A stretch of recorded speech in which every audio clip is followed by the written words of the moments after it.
There are very few star directors, so that the audience goes to see a film, seduced by the name of the director, and then also interested in his personal life. Alfred Hitchcock, of course, was a star. In the 50s, all of America recognized him by sight thanks to the television series Alfred Hitchcock Presents. It was an anthology of short thrillers and horror films made by other directors, but each episode was preceded by an appearance by Hitchcock himself with a foreword. And often quite inventive. For example, in one episode he lay tied up on the tracks and said, "Here's proof that in some respects an aeroplane will never replace a train." At the same time, the French, led by François Truffaut, proclaimed him not just a maker of entertaining films, but a great master, an author with a capital letter. Eventually, someone whispered the word genius and it stuck to Hitchcock forever. After his death in 1980, biographies began to appear, which showed that the author's inner world was no less interesting than the subjects of his films. The director appeared as a sadist with a black sense of humor and countless complexes, including sexual ones. This contrasted very well with his image as a harmless British fat man, seemingly modest and extremely restrained. There are devils in a quiet pool. He grew up in a dirty and poor neighborhood of London, in the family of a vegetable, greengrocer and fishmonger, a very nervous man. One day his father punished Alfred for coming home late by arranging for a policeman to put him in a real cell,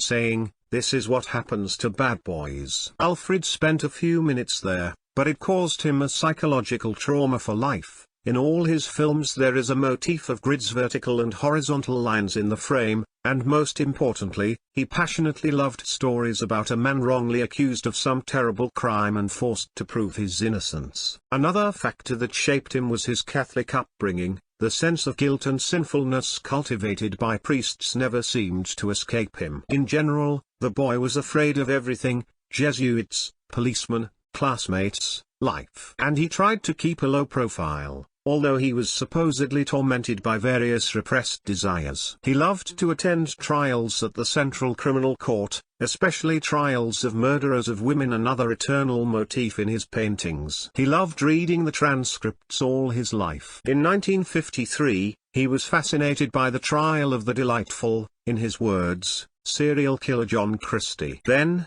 in the 70s, he made his most brutal film about it, The Temptation. Hitchcock was a great fan of pranks. For example, when inviting guests to his dinner, he could order to serve the dishes in reverse order, from dessert to appetizers, or add food coloring to all the dishes so that soup, fish and peaches became bright blue. He felt a real delight looking at the faces of the eaters. For one actor, he put a live horse in his dressing room just to see how he would react. He sent home 2 tons of coal to one cameraman who had been bugging everyone about his brand new, 100% electric kitchen. But, of course, not all the pranks were so harmless. Actress, deathly afraid of fire, he locked in a phone box when she called someone, and persuaded the pyrotechnician to let smoke inside. And with one prop bet that he could not spend the night in a dark empty pavilion chained to a film camera. That happily said "I can," and Hitchcock personally handcuffed him, and then still gave a glass of brandy, to sleep better. But he spiked the brandy with a horse dose of the strongest laxative he could find in the pharmacy. One assistant cameraman who was fed up with his jokes put a toy bomb under his car, which made a lot of noise and released a lot of smoke. No one had ever seen a fat man get out of a car at that speed,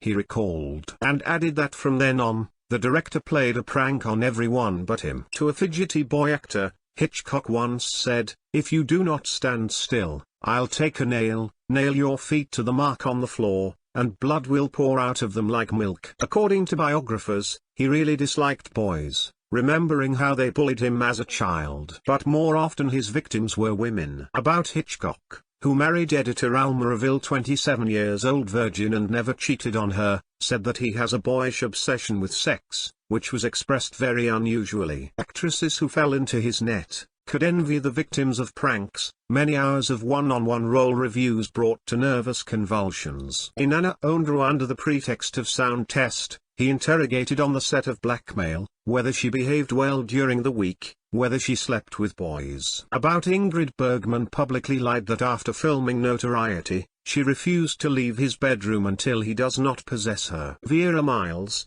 about to be married, sent 24 roses daily and letters so wild that she destroyed them on the spot. The apotheosis of his relationship with the actress Tippi Hedren, who played the main roles in The Birds and Marnie, he harassed her directly. Daily retold her dreams and fantasies with her participation. "You came to me and said, 'Hitch, I love you and will always love.' He tried to kiss her, asked her to touch him. Once openly told her that he expected her to be sexually available to him at any time. This ended in a fight. It came to the point that Hedren in front of the entire film crew called him a fat pig. Hitchcock took offense. "No one is allowed to mention my weight." On the set of The Birds, he double take after double take began to throw the actress in the face of real live birds, which scratched her and becked. She almost lost an eye with a wound on the eyelid, and the shooting was stopped only at the request of a medic present on them. And daughter Tippi, future actress Melanie Griffith, was given a doll with her mother's face lying in a coffin. "Eventually he said to me, 'I'm going to ruin your career.' And he did. But he couldn't kill my life," Hedren recalled years later. The image of Hitchcock as a latent rapist and maniac goes from book to book, from article to article. And some enthusiastic authors even begin to forget that this is not why we love him. He is one of the creators of modern cinema. He reinvented the thriller genre several times, and his groundbreaking Psycho captivated Hollywood. It is considered, if not the first slasher in history,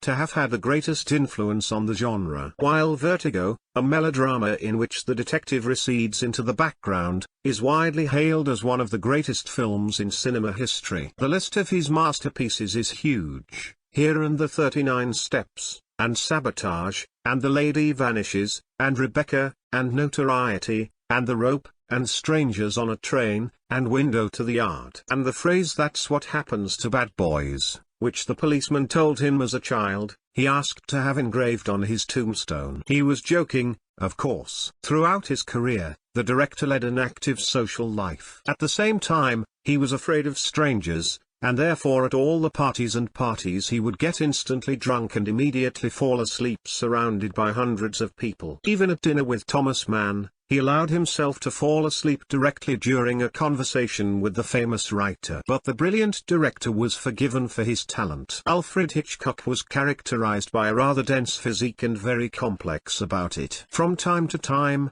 he even sat on diets, dropped weight to 86 kilograms, and then regained it to 150, suffered from overeating. And he was always afraid of jokes about his appearance. They were capable of enraging the director or plunging him into a severe depression. Alfred Hitchcock's entire life was subordinated to a once and for all established order. He also demanded the same from his household: strict adherence to the daily routine, only scheduled visits from relatives and friends, eating only at set times. He was desperately afraid of chaos, and therefore sought to control everything around him. He was reassured by the clear schedule, the strict obedience to his instructions, and his own almost manic control over everything that happened on the set, down to the choice of lipstick shade for the actress. It may seem completely unbelievable, but Alfred Hitchcock was desperately afraid of his own films. This was due to a panic fear of death. All his life, the master of suspense weekly visited the doctor and, despite the global workload, not once cancelled and did not postpone the visit, as not once late for an appointment with the doctor. At the same time, he categorically refused to be hospitalized, even when his health condition demanded it. The American and British director has forever gone down in the history of world cinema as an unrivaled master of horror. It seems that he himself derived incredible pleasure from his films. He especially liked to make victims of charming blonde women. True,